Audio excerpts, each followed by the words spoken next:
A few weeks ago, I made a short showing myself make a wooden rose, and a few people wanted a more detailed video on how I did that. So just in time for Valentine's Day, I'm going to show you how to make a wooden rose, plus a few other ideas that I kind of got distracted with while in the process. So to make the rose, I'm going to start off with a poplar dowel and a cedar block of wood, and I went with these because they're easy to work with, and also poplar is green like the stem, and cedar is red like the petals of a rose. So works out well. And I'm going to use a 1.5-inch hole saw bit with the pilot bit removed to cut partway through the cedar, and then I'm going to cut that cedar into a smaller block that's easier to work with and I can clamp in my vise. And then with one of my sharper planes, I am going to take as many shavings as I can get. There's a few comments on the short where people were saying that they don't have a hand plane sharp enough to make shavings, which I get. 99% of my planes are dull too. So I usually use my rally plane. This is a plane that takes little razor blades, so you don't have to sharpen it, which is awesome. This isn't sponsored, by the way. I just genuinely like the product. Anyways, once I have enough shavings, I'm going to sort them all and get rid of all the crappy ones, and then the good ones I am going to dunk in this cup of water. And the reason I'm dunking these shavings in water is just to loosen up the fibers so I can unroll these easily without them cracking.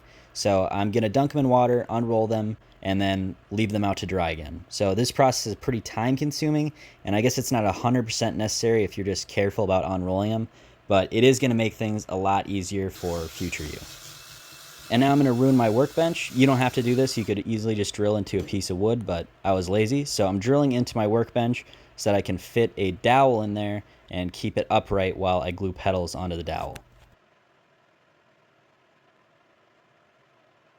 To attach the petals, I'm going to use hot glue, and I want to make sure that I don't wrap the petals too tight around the dowel. I want to leave a little bit of a gap so that as I add more and more of the petals, the rose builds outwards.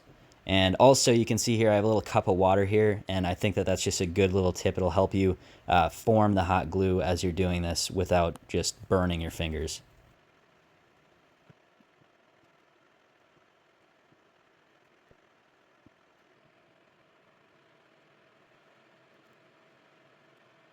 Now at this point you could just leave the dowel as is, as your stem, and it would look great.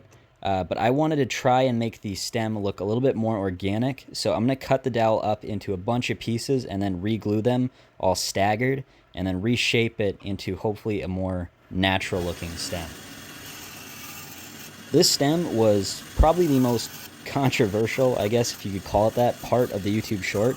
A lot of people did not like the jagged stem, which I understand. I'm a little bit on the fence with how it looks as well, but I think at the very least it's an interesting idea, so I'm going to include it anyways, and then you guys can decide if you want to include it in your own rose.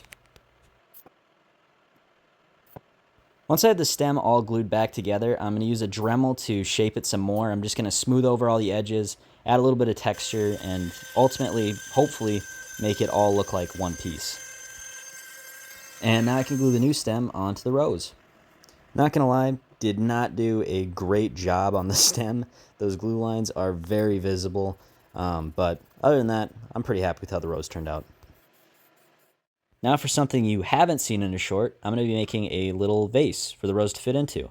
And I'm going to make this vase out of some hickory and some walnut to contrast. And I'm going to be using a hole saw bit. I think this is a 2.5 maybe inch hole saw bit, and I want to keep the pilot bit this time. I'm going to need that for alignment, and I'm just going to cut out a bunch of these little circles.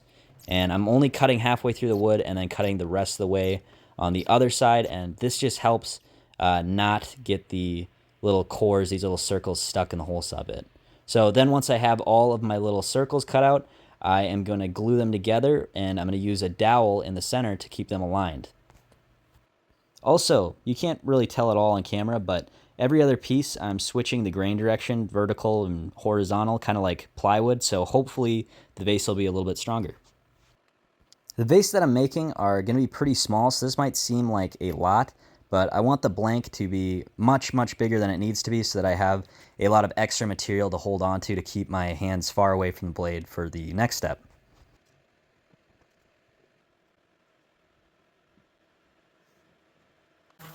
This next step can be dangerous, so use your own best judgment. I do a lot of dumb things and I am wrong often, so do not copy me thinking that I have everything figured out, because I do not. But I do feel like I was able to do this in a reasonably safe way. I set up a stop block, I kept my material tight against the fence, and I'm just slowly feeding the dowel into the saw as I slowly turn it. And that's how I'm gonna shape the neck of both the vases. And then once I have the neck of the vase shaped, I'm gonna cut off the actual vase from the blank.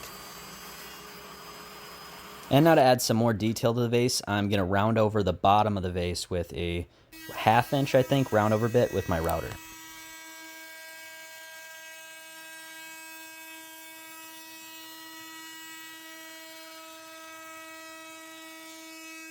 Last step of this vase, I'm just going to drill a hole as deep down as this Forstner bit will let me, and then I'm going to finish this vase with some spray lacquer. And I think I must have used, at least 5 coats of spray lacquer on this. The sides of this vase are basically all end grain, so they really soak up finish. But the end results I am very happy with, especially the one on the left. The one on the right looks alright, but I really love the contrasting walnut in the one on the left. I used one of the vases to hold the rose that I made earlier, but I still have another vase that has nothing in it. So now for another little side quest for this video. I've seen online people putting wheat in vases, and I think that looks pretty cool, but I don't know where to get wheat, so I'm going to make my own, and I'm going to make my own wheat out of hot glue and paper clips. So you just saw I straightened out one of those paper clips, and I also unplugged my hot glue gun. And that is probably going to be the hardest part of making one of these wheat stocks, if you're going to try this yourself, is just keeping the hot glue at the right temperature so that it's at the right consistency and doesn't just get too hot and all glob together. My hot glue gun has a low setting on it, and even that was too hot. It all just kind of melted into one blob on the end of these paper clips. So I was constantly plugging in and unplugging the hot glue gun so that it didn't get too hot, so that I could just get these little individual dots. And then also the next problem you're going to run into is you're going to get little strings on the end of each of these little dots. And that's kind of fine for some of them, but some of the strings get too long. And for that, I'm just going to use a pair of nail clippers to clip the ends. I had some gold paint, so that's what I'm going to use. I'm going to paint these all gold, but you could color it whatever you wanted. I think white might look nice, so if you try that out, let me know.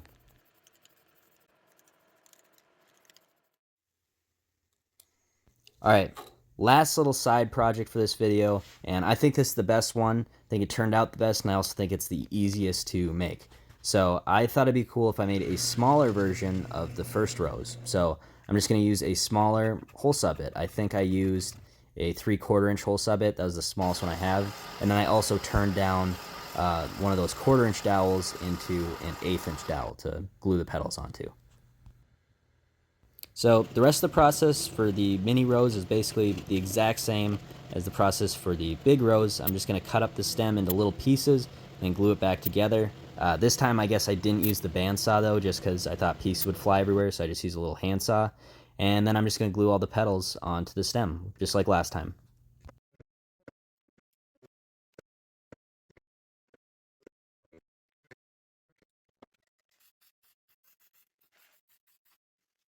I also made a mini vase for the mini rose, and I'm going to be using smaller hole saw bits this time, so I'm using a 1.5 inch hole saw bit and a 1 inch hole saw bit to make all the little circles for the blank for the vase.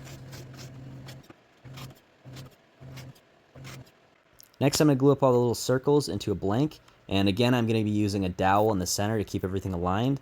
But this time I'm actually going to keep the dowel a bit proud on either end of the blank, so that way I can chuck up the dowel in my drill and then turn the blank on my belt sander.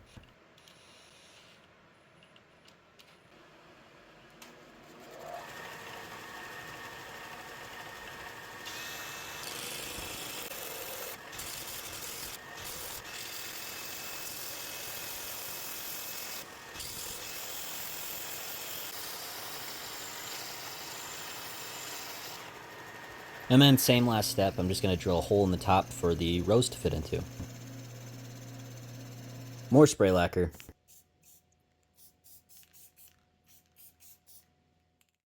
This video was a ton of fun to make, mostly just because of how disorganized it was. I kind of veered off into 100 different paths, but that's really what made it fun, and I ended up liking my last project more than my first one. The mini rose is probably my favorite project, but let me know what you think in the comments, and thanks for watching.